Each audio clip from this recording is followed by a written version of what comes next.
दोस्तों आईएमएफ ने हाल ही में एक रिपोर्ट जारी करी जिसमें यह बताया कि इस साल के अंत तक यानी 2025 के अंत तक भारत जापान को पीछे छोड़कर दुनिया की चौथी सबसे बड़ी अर्थव्यवस्था यहां पर बन जाएगा।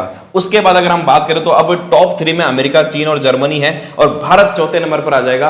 और लगभग ये अनुमान है कि 2027 में भारत $5 ट्रिलियन की इकोनॉमी बन जाएगा और 2028 में जर्मनी को भी पीछे छोड़कर दुनिया की तीसरी सबसे बड़ी अर्थव्यवस्था बन जाएगी। यानी उसके बाद अमेरिका पहले नंबर पर, चीन दूसरे नंबर पर और भारत तीसरे नंबर पर आएगा। अगर अभी आज की हम तुलना करें, यहां पर आप देखिए अमेरिका दुनिया की सबसे बड़ी इकोनॉमी और अगर हम देखें $30 ट्रिलियन की इकोनॉमी है। चाइना की यहां पर $19 ट्रिलियन के आसपास इकोनॉमी है। जर्मनी की 4.74 और भारत 4.19। आप देखिए यहां से इसमें कितना बड़ा गैप आपको यहां पर देखने को मिलता है। अगर मैं यहां पर आपको बात करूं, देखो भारत क्या कभी चीन को, अमेरिका को पीछे छोड़ पाएगा? अगर हम इसको देखें तो ग्रोथ रेट देखिए, अमेरिका की ग्रोथ रेट अभी सिर्फ 1.8% के आसपास चल रही है। चीन की क्योंकि विकासशील देश है 4.0 के आसपास।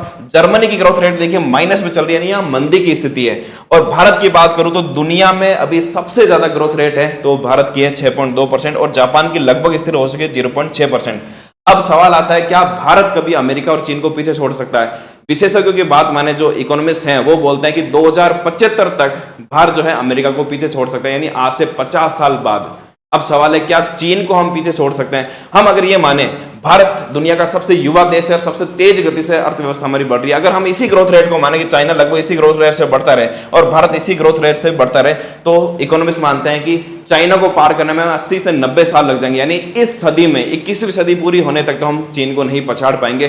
देखते हैं कि कैसे वो पछाड़ पाता है या इस सदी में हो पाता है या नहीं हो पाता। लेकिन एक इंटरेस्टिंग फैक्ट मैं आपको बताता हूं कि 2047 में जब भारत आजाद हुआ था लगभग चीन की और भारत की जो इकोनॉमी थी ना वो लगभग बराबर थी। यहां तक कि 1980 के दशक में भी भारत की और चीन की इकोनॉमी लगभग बराबर थी। तो ऐसा क्या हुआ कि चीन की इकोनॉमी भारत से 5 गुना आगे हो गई और भारत इतने पीछे रह गया? ऐसा क्या कारण होगा? आप मुझे कमेंट में जरूर बताइए।